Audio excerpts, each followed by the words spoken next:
the flower petal ceremony, which was in this hospice house in San Francisco. This was a place where people went to spend their final moments. And so death was a near daily occurrence. And what Zen Hospice did with it was to say, okay, obviously a sad and hard moment and all sorts of things, all sorts of adjectives for that moment. We set it up so that when the guys from the mortuary would come, they'd wheel the gurney and go get the body. And then on their way out, we'd stop in the garden or inside if it was raining. And volunteers would have gathered some flower petals together. And whoever was in the house, staff, volunteers, other family members, friends, other residents sometimes, if they wanted to, there's no pressure, just would join in. And you could say a thing or two as you stood with the body, or some people would sing a song, or people would just weep or share a reflection or say nothing at all. And we'd hold a moment of silence, and then we would sprinkle the body with flower petals. Yeah. And then the funeral home guys would zip the bag up and off they'd go. But like I said, it was this disruptive moment. First of all, was the pause just to take all this in, which is otherwise just everyone's overwhelmed and there's just flux. But this is a big moment. So pausing by itself is powerful. But then sprinkling beauty into this moment and the physical realm, material beauty around this body that is so clearly not filled with life anymore, but honoring what was and still is a piece of nature. And the final images of a body cloaked in flower petals versus the typical hospital or institutional death is profound. It's a very different vision. Yep. And so you can imagine it sets everybody up into their grief a little bit different. It welcomes grief in a way. There's a sweetness to the sorrow, not simply a trauma. I'm Ranjor, and this is Remake, a podcast about design, systems, and society. In each episode, I talk to someone who's trying to change our lives for the better in some meaningful way, whether through a new product, new venture, or a new way of looking at the world. And I try to understand how they came to it, what makes them tick, and what we can learn from them. B.J. Miller is an American physician, author, and speaker. He's a practicing hospice and palliative medicine physician, and he's best known for his 2015 TED Talk, What Really Matters at the End of Life. BJ, who served as an executive director of San Francisco's Zen Hospice project, has been on the teaching faculty at UCSF School of Medicine since 2017. And he's the subject of the Netflix Academy Award-nominated short documentary, Endgame. His book, A Beginner's Guide to the End, which he co-authored with Shoshana Berger, is an unflinching, compassionate, and intensely pragmatic guide to the end of life. Today, BJ sees patients and caregivers through his online palliative care service, Mettle Health. It's been a rare pleasure to talk to someone like BJ, who is someone who steps into realms of experience most of us avoid at all costs, and to hear the precious types of wisdom he brings with him from there. This episode, I think, is also a great introduction to the world of palliative medicine, which may be the first time the medical establishment put the patient's experience, quality of life, and constructed meaning at the heart of care, treating people as opposed to diseases. BG and I discussed the ways the healthcare system and hospital system is badly designed and what can be done about it. This conversation is one of a series of great conversations we have lined up for you in the next few weeks with people who are reimagining and redesigning our world, including designers, psychologists, technologists, social scientists, and even physicists. To hear these conversations, you can tune in by heading over to remakepod.org and following us on your favorite podcast player. And now, let's jump right in with B.J. Miller. All right. I'm sitting here with B.J. Miller. B.J., welcome to the podcast. Thank you, Iran. How are you? I'm doing well. So as we usually start these days, we start with an inquiry about COVID, how it affected your life over the past year and a half, 2 years, and how it affected your work and your life. That's an ongoing question, isn't it? I keep thinking that we may be reaching the end, et cetera, but boy, clearly we've got a little ways to go. So it's an ongoing thing. And just like any other good old existential crisis, I have found it discombobulating, sometimes subtly, sometimes obviously, and actually mostly subtly. Sonia, my partner, and I we were going to create an online palliative care program of some sort anyway. We were already heading in that direction. So COVID forced our work into a strictly online endeavor, which was fine. We were in a way heading that way anyway.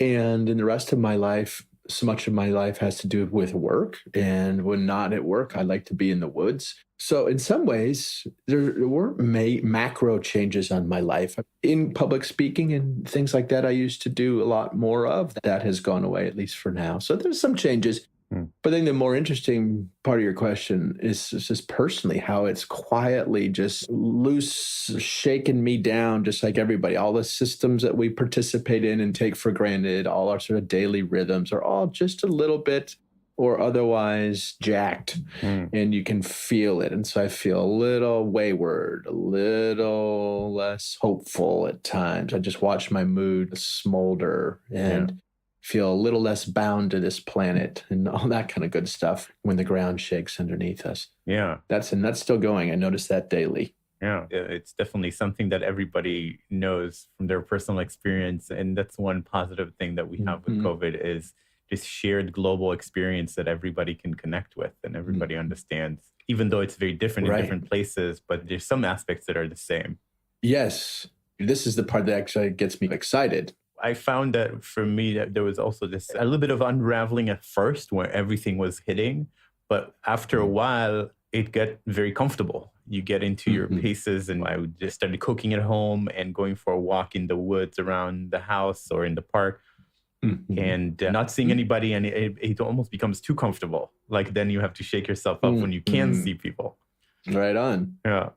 Yeah, I've found social situations. I've been in a few social situations. I'm just awkward. I really don't know how to handle company in the same way. It's just funny, which I actually enjoy. I like how it shakes these sort of very basic things and makes us look at them with fresh eyes. And anyway, there's a fair amount to like about that, or at least appreciate. So to start the conversation, we have this opening question that we found works to get to know the person a little bit. And it is, what's something you learned early in life, maybe in childhood, but anyway, early, that still drives you today, and that's still with you and still active in your life today? Let's see here. The thing that leapt to mind first is this basic feeling of connection, an unseen connection, this feeling connected to plants, animals, humans, just the world, that we all are. And it's not something we can always see, but it's something that's always there. I think I've had that since as long as I can recall. It was one of my earlier thoughts as a young man whose mind was starting to open up. It was something of a sort of, I don't know if I would have called it spiritual back then, but that's how I understand spirituality now, is this sort of unseen connections that require some leap of faith. But if you can feel them, there's proof of them, you can't necessarily point to them, but you can feel them. And I don't know, call that spirituality or anything else, but that was an early felt like a breakthrough thought. It was a beautiful thought and one that rang true and just sort of stuck with me. My parents made a half-assed attempt to get me into church, an Episcopalian church, generally speaking. So I had early days where I was enamored with some of the messages I heard in church through song, love and forgiveness, but the golden rule in particular, really, this do unto others idea. And that seemed to be this sort of more practical side of this feeling connected to everything. So one way or another, those thoughts have stuck with me. Yeah, more of a feeling, like I say. Yeah. Is there a specific moment or event that makes you think where this started, where this actually happened inside of your childhood? I remember it came out in a couple of different ways. One was in the negative lens. So my mother had polio and uses a wheelchair for almost all of my life. She's had post-polio syndrome and progressive disability from that, and has either walked with crutches and a brace, or most of the time using a wheelchair. I just remember as a young person being very close with my mom and watching how the world treated her, very often pretty poorly. Even when they thought they were being kind, it was very often pity-driven, or someone trying to play the hero, or all sorts of weird projections, sometimes downright rude, but all over the place, and oftentimes not very pleasant, and oftentimes missing the mark. And so I remember as a kid feeling like the feeling of people missing the mark registering. Like on some level, I knew my mother. I knew she was a human being just like everybody else. And so I had this sort of conclusion. I could work backwards from that. I knew she belonged. I knew she was part of this world. And then I'd watch humans crowd her out as we do with our built environment and our structures and the things that we invent that accidentally or otherwise leave people out. And I watched that play out. And I always felt sad and deeply unfair, but it was also energizing for me in that I felt as a young kid, I knew, at least on this note, I was confused very often, but at least I felt like I knew something that others weren't paying attention to. Like I could tell they were missing the mark. It wasn't on my mom, it was on them. Yeah. So that in a negative frame made the point. And then in a positive frame, I remember a morning, I don't know if it was a morning, it was a day, it was sunny out. And we were living at this point in El Paso, Texas. And we moved around a lot, and I was hanging out in the backyard just playing. And I just remember having this thought. I must have had a dream the night before, and I was thinking about the dream. And I was playing, looking up in the sky and just reveling in the grass. I would have been maybe 6, something like that. And I just remember this thought like, gosh, the dream I had last night, which apparently quote unquote wasn't real, sure seemed real. And there were people moving around in it and doing things. And I remember what the dream was, but it was, what's to stop me from believing that right now I'm in a character in somebody else's dream? And it struck me, I remember it was a profound moment for a young mind. For me, it was anyway. It felt like, whoa. Like I cut through some things and saw a perspective tweak that opened a lot of stuff up and felt beautiful. And then it allowed me to see life as this kind of mysterious, creative, wild thing that no one understands on some level. And that was a positive, it was a beautiful feeling. And that stuck with me. I remember that very clearly. Yeah. That reminds me of, I forgot the name of the person in the parable, but this is from an ancient Tao story about a man who dreams that he's a butterfly, and then he's asking himself, wait, maybe I'm a butterfly who dreams that I'm a man who's dreaming that I'm a butterfly. It's an ancient Tao tale from the Zhuangzi, I think. So I studied religious studies and especially Buddhist philosophy in my master's. And this view of spirituality where everything is connected, or as Buddhism would say it, that the separation and illusion is well known and very impactful. And so I listened to your TED Talk, and in your TED Talk, you talk about another big moment, the moment of your accident, that must have added another tier to this self-evolution. Do you want to talk about that a little bit? Yeah, I mean, I was 19, sophomore year of college. I was screwing around with some friends. I had on a commuter train, which is a parked commuter train. And I had a metal watch on my wrist, and I got close enough to the power source and electricity arc, and that was that. So I ended up coming pretty darn close to death and losing one arm below the elbow and 2 legs below the knees. So that was, as you can imagine, a big old shakeup. That changed me in some ways and reaffirmed some older threads in me in some ways and did all sorts of things for me, to me. Yeah. The first instinct is to say, I can't imagine something like that happen. But the truth is, I think I've imagined things like this my whole life. And I think it's deeply tied to identity and how you think of yourself. And so I was imagining having an accident. I said, I've never been an athlete. Like, I'm an intellectual guy. Like, I'll probably reshape my identity around that. And it wouldn't.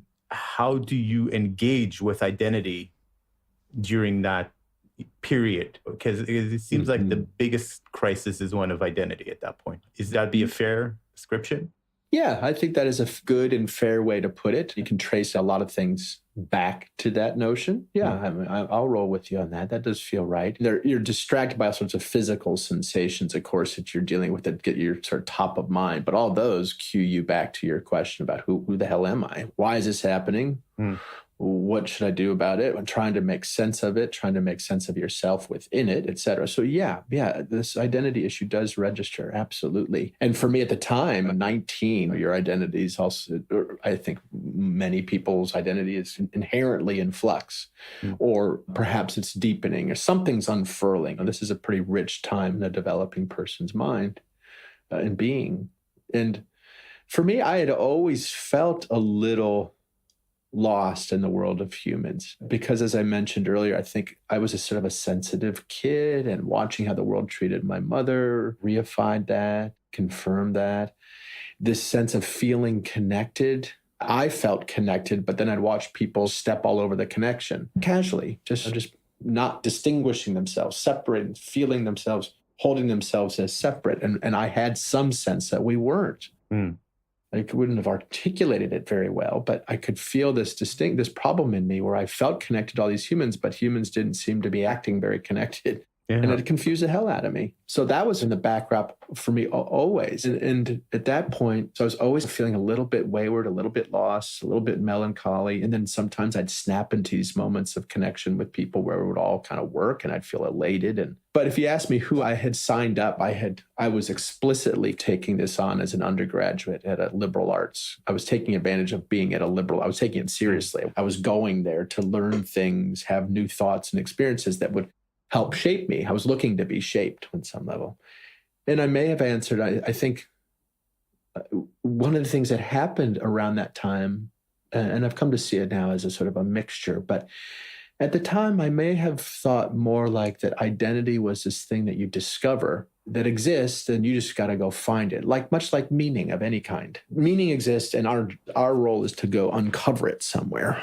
Who I am at my core is a thing that exists and I need to go discover it. And I think there's a song in response on this, but at that time, what really became much clearer to me was that a lot of identity, a lot of who anybody is made up, you construct it through experiences, through what you're bouncing off against. And you get sculpted by your life as it unfolds on some level too.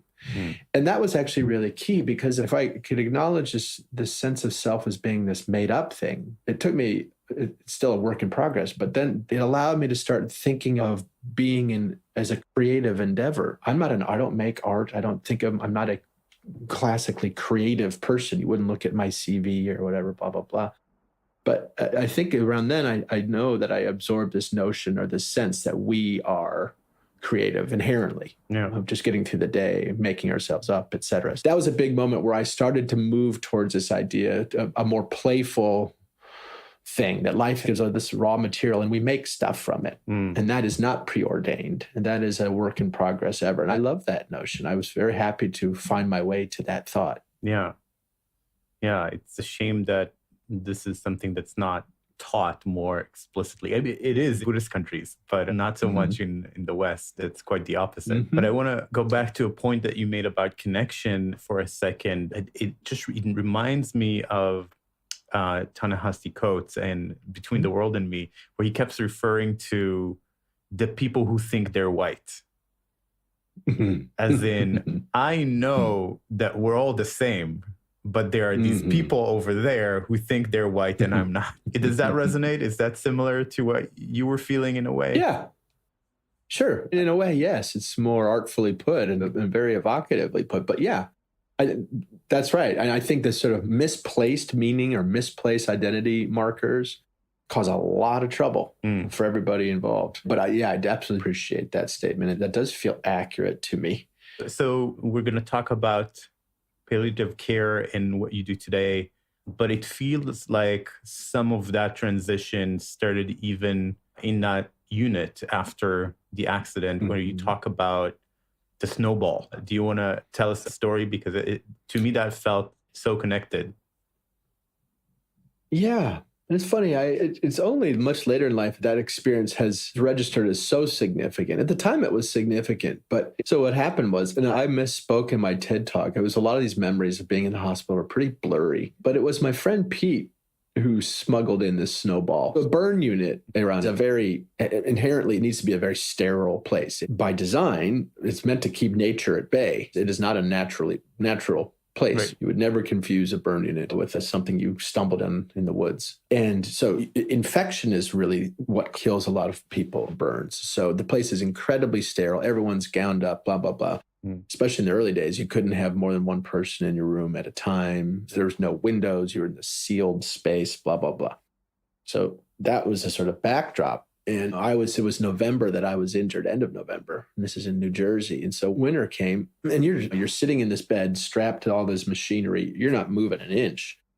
And you're vacillating between pretty horrifying pain and extreme boredom. Sitting there, I felt it was hard to feel connected to just about anything but machines. And my friends from school would come visit. And one day, Pete, one of the first snowfalls of the winter, but Pete smuggled in a snowball into the burn-in, which is not easy to do because it would have melted pretty quickly. And somehow he got it into the room. And I got to hold it. He gave it to me and put it in my hand.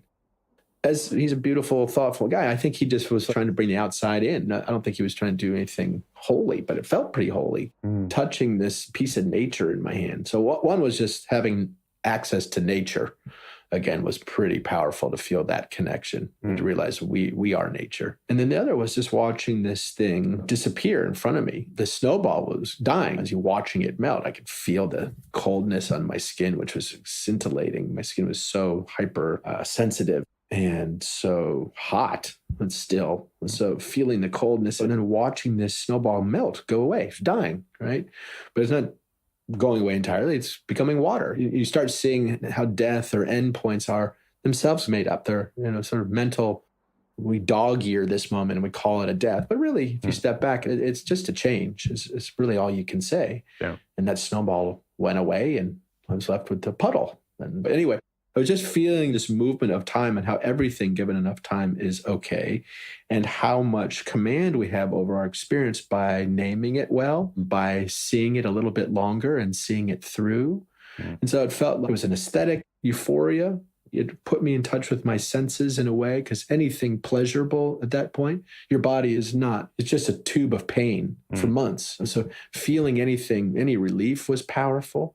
Feeling anything was powerful. The metaphor was powerful and useful. It was just I could go on and on about it. It was just a powerful, simple, super simple moment. I mean, it was all right there. Yeah. And it's a moment that the system that was designed to keep you alive wasn't designed to provide. Yeah. And I want to know, because I happen to know what palliative care is, because I dated a surgeon who was really interested in this area, and she knew I was interested in spirituality. So I heard a lot about this, but I don't think most people still know what that is. So do you want to maybe give us a little intro? What is it? Why do we need it? Yeah, thank you. I appreciate that. There's a public service announcement moment in this. People don't know what palliative care is, and that's a problem. We can talk about why that's a problem. But basically, palliative care, and if you looked up the definition, Medicare defines it one way, World Health Organization, they're all a couple paragraphs long. Conceptually, it's different from the rest of healthcare in some important ways, but it's basically that it's framed within the context of serious illness. That palliative care is a medical subspecialty, an interdisciplinary subspecialty that's devoted to quality of life and the mitigation of suffering. That's about as succinct as I can put it. So another way of saying that is a palliative care clinician or team would be focusing on your experience of illness, would be focusing on, if we have a problem that we're trying to fix, it's suffering, not a disease. So that just right out of the chutes, it kicks us into the subjective realm. And I can't test for suffering. My patients have to help me understand that. Suffering is a universal experience and highly individual. So anyway, so in answer to your question, that is it. The interdisciplinary pursuit of quality of life and the mitigation of suffering. Yeah. Yeah. And you said that you serve as a reflective advocate as much as a prescribing physician. And so what is that process look like when you work with a patient? It's not about dictating, right? It's not about prescribing.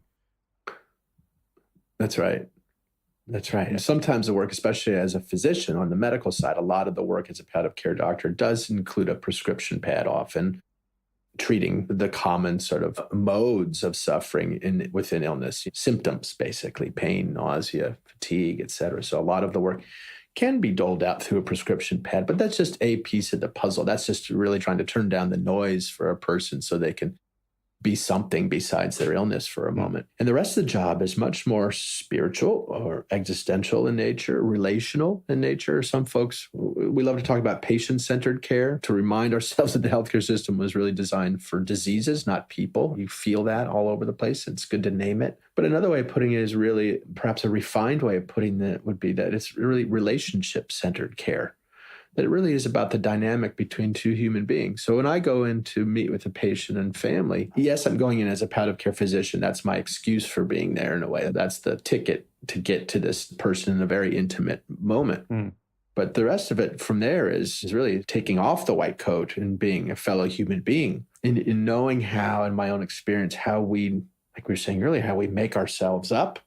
But we do that by all sorts of relationships. We are sculpted by relationships. We exist because of relationships, whether it's to people or things or animals. That's how human experience unfolds.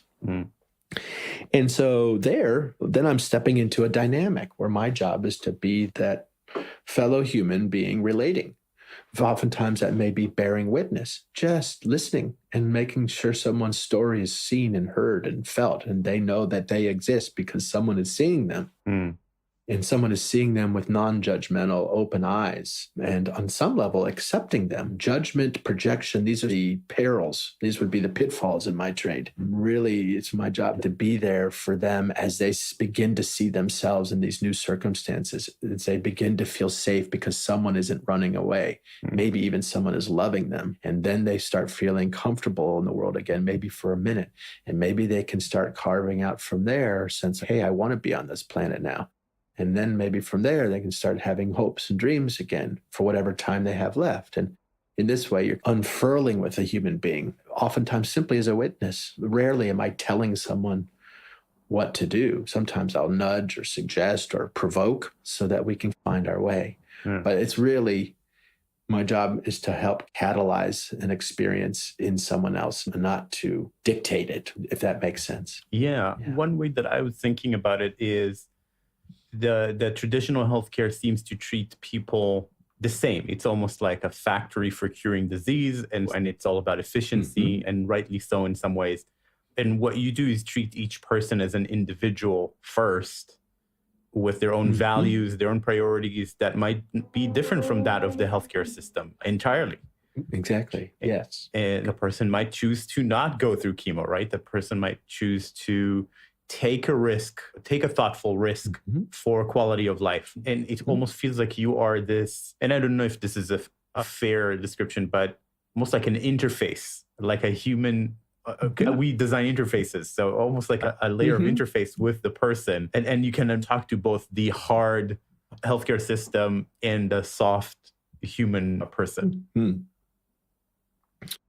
Right on. Yeah, that is very well put. Yeah, to get to what you just said, you have to realize as a clinician, one thing I think that a lot of us doctors sometimes blow past this, which is to say that, like you're saying, an individual, the way they see the world, the way they see themselves in the world, may or may not jive with the way the medical system is seeing them. I think because medicine comes from this attempt at objectivity and is looking for sort of where the physiologic level, how we as human bodies act in the world, there are some patterns to recognize. There are laws of science that govern our bodies. That is true. But how we interpret those and what we do with those and what other ways we develop besides the physiologic, that's wide open. So part of the trick oftentimes is realizing that the medical lens is also just one lens. It's not the whole thing. I think medicine confuses itself with, it's a convention, a way of understanding reality that confuses itself with reality. And that's a variation on a theme that a mistake a lot of industries and a lot of people make, which is to confuse the construct with the thing itself, with the thing it's trying to help represent or understand. In this case, life, that life is not simply, we're not simply medical critters. It's a really key thing is to name this. As a medicine person, I love medicine. I get upset when we oversell it as the truth. That alone, giving patients and families naming that sometimes explicitly or otherwise and helping them see that they're not some foreigner in this strange land. I always have to, help them realize, no, you're still on earth. We're the weird ones. The medical world is a strange one. You get to still be you. And sometimes I'm just involved in evincing a person's personality, a persona out, which has been homogenized out of them through the medical mill. That's a powerful statement. And you said, nowhere are the effects of bad design more heartbreaking or the opportunities of good design more compelling than at the end of life. And you talk about hospitals and the healthcare system as badly designed. Those are all pretty strong statements. And I know you also believe in medicine, and you also believe in the essential role that they play. But I'm a designer. Many of the listeners are designers. How is the healthcare system badly designed? And if there were designers and design thinkers out there who wanted to contribute, where could they start? Let's see here. So let's explore that first part. A big one is that the design is so compelling, the industry is so humongous that it's eclipsed the sun. It has stopped to realize that it's a convention. It's a way of seeing, not the way of seeing. So right out of the chutes, that's a big issue. When anyone or any one thing or any way conflates itself with the way, then trouble starts. So that's a big one. Another big one would be that 120 years ago or so, or depends, Industrial Revolution, Technology Revolution, mid-19th century, scientific method, objectification, reproducibility of results led to a certain way, a certain scientific method. That's where medicine and science really got in bed together. And a lot of amazing things that we would call anything that we don't like a problem, and then we would solve that problem, set about solving that problem. And it's worked in a lot of ways, pretty stunning. Medicine is profoundly powerful, but it has some problems. One big thing here is this sort of reductive lens that it squeezes all human experience through physiology and anatomy, through what we understand of science. So any scientist would have to tell you there's all sorts of things we don't understand. But in the medical world, that stuff is not in the room. You crowd that out. We call that ignorance. And so we over-defend our positions sometimes, and that causes some heartache. And it's just painful to see the majesty of existence extruded through this medical lens. If it acknowledged what gets crowded out of that math, if it acknowledged its limitations more, I think that would take some pressure off us as clinicians, and it would improve our relationship with the public we're trying to serve. And it would open us up towards other ways of seeing, other ways of being. And then clinicians get to be in partnership with their patients, exploring, like we're talking about, exploring how to be, how they want to be, what sense to make of their experiences, what they can and can't control. Medicine over-focuses on the parts we can control and bastardizes the uncontrollable parts. Those are things that ruin your results. We don't like those things. So anyway, those are some ways the system is poorly designed. Yeah. You talk about necessary versus unnecessary suffering. And I'm wondering if you can give me some examples of unnecessary suffering, and then how it can be transmuted maybe to a place where then obviously you can't do much about the underlying conditions if they're severe enough. Yeah. So picking up on your last question, bridging here. So like medicine has so seduced itself and sold itself to the public as this fixing, this thing that illness is a problem, like we mentioned a moment ago, and we're going to fix it. And when a problem is fixable, or if you want it fixed, that's great. The trouble is there's all sorts of things we can't fix. And in medicine, that's an abandonment moment. That's where medicine gets less interested in you as a patient on some level. So chronic illness, unfixable situations, death, these on some level, psychically or explicitly, register as failures. So if illness, death, from everything we can tell, they seem to be pretty necessary. They keep coming around. We've beaten back the clock on some level, but death is, at this point, still inevitable. Illness is still very normal. That's what happens to a body. So if we start demonizing and pathologizing those natural states, then at some point we're opening up a type of suffering. We're at war with our reality then. And in some ways we're at war with ourselves. So if illness and death are examples of potentially necessary suffering that just come in your way, it's like weather. A storm could come and just take your house. That's not nature being mean. That's just nature being nature. And similarly, someday it just takes our body. We just go and off the planet for you, and our body goes on to be something else. I don't think of it as mean, but anyway, if that's the necessary stuff, the unnecessary things are how we then, like we've been describing, accidentally vilify and demonize this part of reality. And like I said, then we're pointing the gun at ourselves on some level. To go to war with one's cancer, while it makes some sense as a trick, it comes at a cost, because those cancer cells are your cells. Those are in your body. They come from you. You are going to war with your own body on some level. And if you don't name that, if you're not really careful about doing that thoughtfully, then you accidentally open up all this unnecessary suffering, the stuff, this made up stuff, like being at war with oneself when your body's just doing what a body does, and it's not in your control. Misapplying this sense of control where we really don't have it is another way of, then we just feel like failures on top of it all. And all the effort we go to keep certain parts of reality at bay, we end up biting us in the ass one way and another. And those are the unnecessary bits. That's this human making new shit up, new ways to hurt. Does that make sense? It makes total sense. So the first words in your book is there's nothing wrong with dying. There's nothing wrong with you for dying. Yeah, there's nothing wrong with you for dying, but also death is not an unusual thing. It's not a failure. It's not a problem. Everybody goes through it. It's fundamentally a part of life. And dying differently from, I guess, our culture and most people in our culture, not that it's not hard, but it has an opportunity for growth, for meaning, for connection, for beauty even. And tell me how you've come to see dying and death in this way, and what can we learn about this process of dying, which we'll all go through?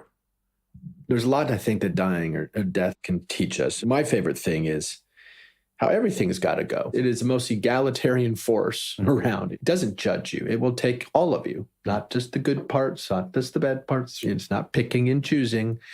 It is equal access under the laws of nature. And there's something really powerful about that. I feel like, therefore, it provides us this shared bookend, this shared basic experience that does, in fact, make it true that you and I and anybody else on this planet who has ever lived have a lot in common and are connected, if only by that force, by death alone. I don't think that's the only thing that connects us. So one big lesson there is for us to be as big as death and to accept everything around us, inside and outside of us. So all of the parts of us, not just the good ones, not picking and choosing stuff. It demands a bigger kind of love. And it's not always comfortable, but it is an expansive force in this way. Even as your body's shriveling down, your sense of connection, your sense of self, your sense of life in general, that can get bigger. Death can kind of pry us open. Yeah. So that's one big lesson that death affords. Maybe there's a couple different lessons in there. But I think one of the things, and you asked about how your audience, other designers can apply themselves here. Another way of coming at this, and I think I mentioned this in the TED Talk too, which is as designers, you need limits. Try being an architect without limits of the laws of material sciences or laws of nature, or whatever it is. You need something to bounce off of. You need something to pull against and to push into. Right. And there's a dynamic tension required. There is no blank sheet of paper, actually. And thank God, what the hell would we do with that? Well, there's a paper, but it has an end. It's a very specific shape. Yes, it has a beginning and an end.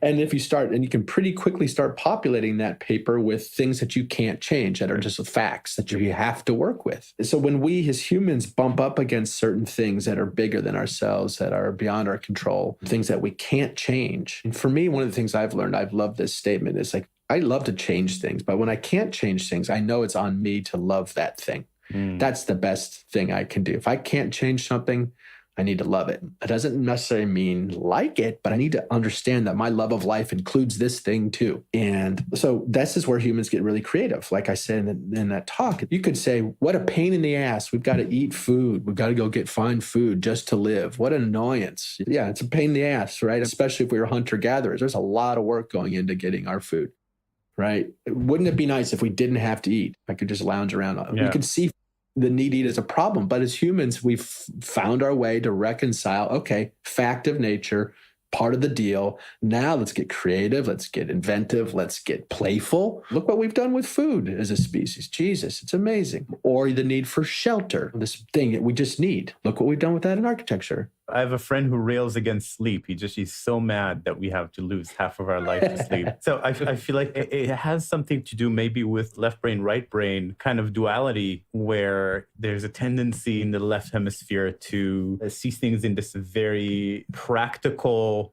way. And so if I didn't have to sleep, I would gain this many hours. So I would be more productive. Whereas the right brain just says, sleep is delicious. Like it's more animalistic maybe. And it feels like also this dichotomy in healthcare between the very rigid problem-solving mindset and a broader, softer, more human way of seeing things.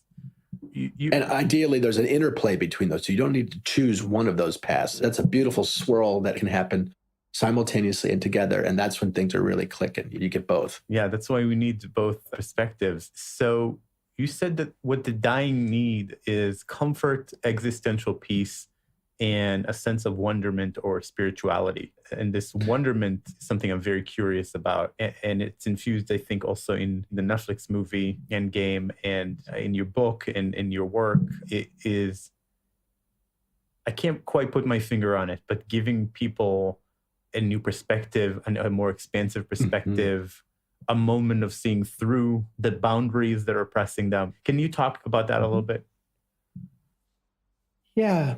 It reminds me of something you said earlier in our conversation. Another way of seeing this sort of medicine is that we can know so much about our chemistry, our molecules, or the molecular makeup, but we can spend so much time focusing on that stuff that we accidentally crowd out the things that make us interested in being alive in the first place. So in other words, you may meet a doctor who knows more about your molecules than you do, but you may know a lot more about why it's amazing to have molecules in the first place. With all our knowledge, we crowd out the amazement.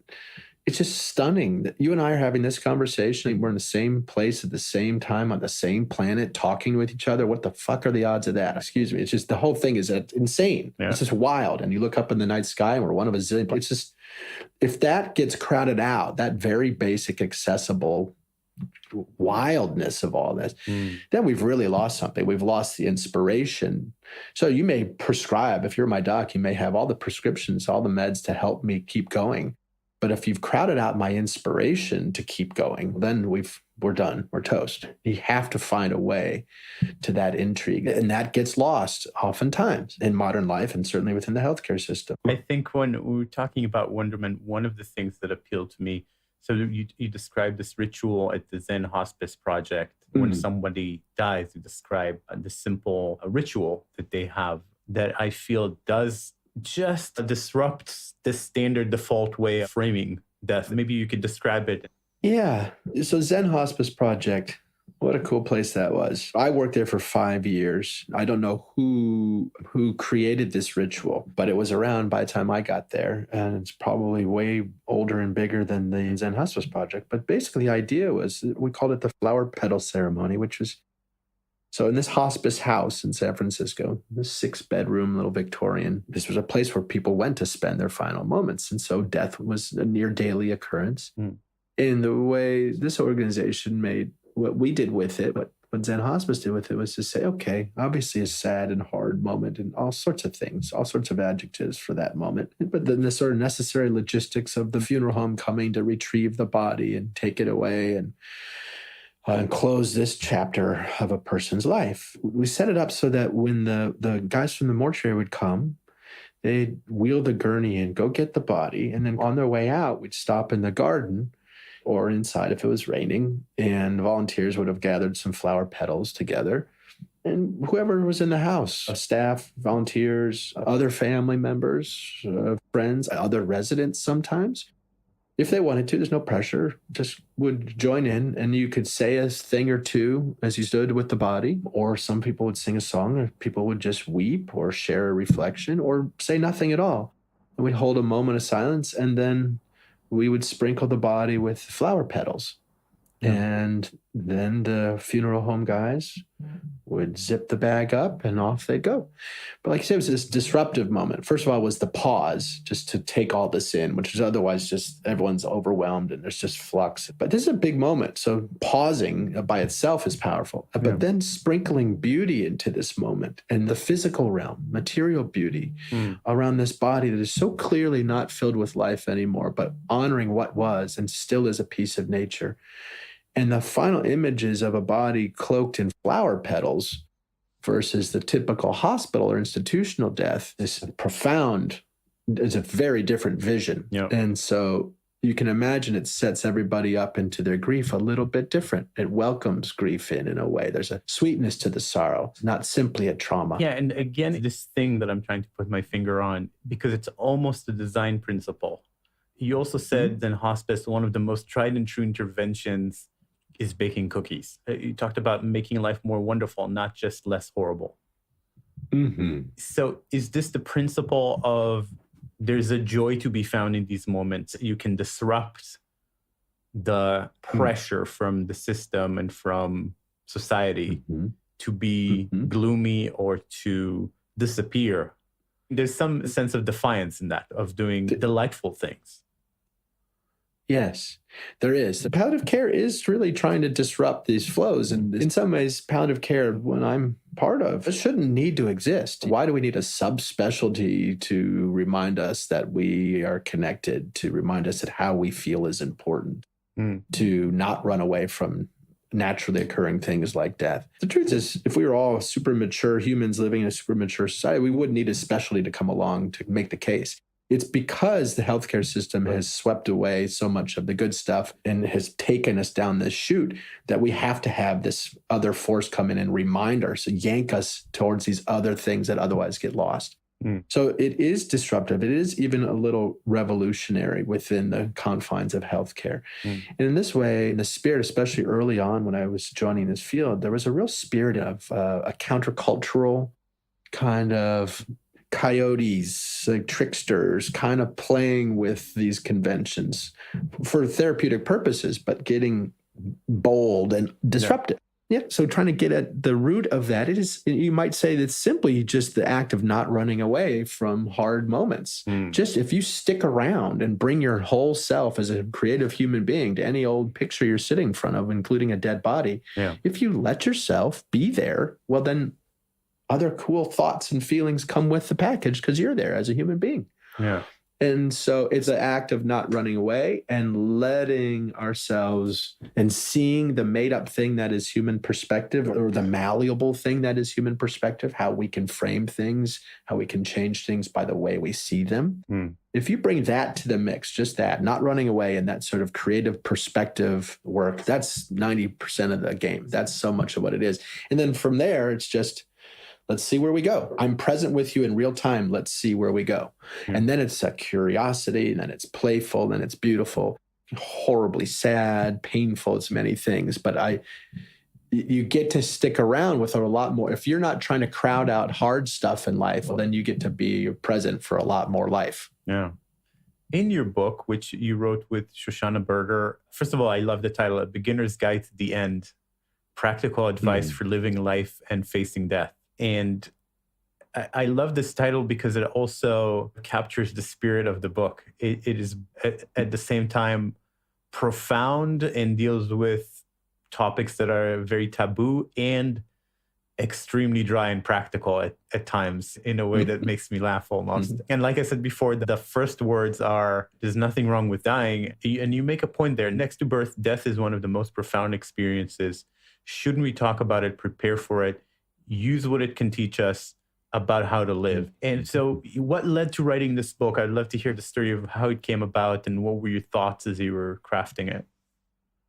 Working as a palliative care doc, pretty quickly you get a sense of a lot of the ways that we suffer unnecessarily. We talked about unnecessary suffering earlier, but just from a lack of basic information, for example, how to navigate the healthcare system, what's the to-do list around death, how to get services that you need. These are all very practical issues that the answers are hard to find. And a lot of people end up squandering precious time looking for them, or one way or another suffering in ways they don't need to. So it was very obvious that the modern world, the modern society, for a number of reasons, had moved away from death and could use a very basic compendium of information in one place to raise the floor a little bit, not to blow out the ceiling so much, but to raise the floor on which we're all standing. So that was, I knew that. I don't think of myself as a writer at all, and I didn't know that I would be getting to write that book. But then I found my way to IDEO through a funny experience. I got in the building talking about prosthetic shoes, but then in conversation there around the therapeutic nature of aesthetics, of the felt experience of life, captured some minds and entered a conversation with David Webster and a bunch of other folks at IDEO. Over time, we started talking about death, my day job at the time. And that just led to all these flowering conversations. And I kept finding myself in the building at IDEO. Love those guys. And it was to see a discipline outside of healthcare taking up these issues. It's still I get very excited about that potential. And palliative care is a philosophy, not just a clinical discipline. I think what you're doing here, Iran, is a kind of palliative care. So anyway, I got to know folks at IDEO, including Shoshana Berger, and then at Zen Hospice. We hired them to help us with some branding issues. But all through that whole process, I just got to know a lot of people there and love them, including Shoshana. And I think it was her idea about writing this book together. And it was a pretty quick yes, because like I said, I knew there was a need. I also knew it shouldn't come from just a clinician. We needed someone inside of healthcare and someone out to do it justice and to make it more accessible. So Shoshana and I partnered up, and away we went. We wrote the book together. It took about 3 years. We each wrote about half the book, and then we cross-edited to smooth out our sort of singular voice. It's wonderful. Just to give people a taste, you talk about what your goals should be, and you say, answer questions such as, what's most important to you now? What can you live without? How much treatment do you want and what kind? Where do you want to be when you die? And how do you hope to be remembered? And you deal with forgiveness. You deal with cleaning up. You say cleaning up is one of the best gifts you can give a loved one. So there's these very emotional, meaning-laden, very human topics. And then on the other side, there's these just super practical chapters like what to put into your when I die file, the costs and insurance and how to deal with insurance at the end of life. And even this very practical, it's moving, but it's very practical to the day of you hearing the bad news. And it's so rich with knowledge and experience. And it's wonderfully practical. I can see myself hopefully in a long time from now, but being in a situation like this and saying, you know what, that book has some very practical answers. So what was the reception like? Yeah, we were excited to get it. The world had changed. If we had pitched this book 10 years ago, I don't think it would have gone, I don't think anyone would have bit. On the heels of the TED Talk, on the heels of other books like Atul Gawande's Being Mortal and Paul Kalanithi's book, When Breath Becomes Air, these had broken into modern popular consciousness outside of just clinical wonky stuff, like Kubler-Ross did in the 60s. This broke through and started mixing up the disciplines and getting into culture.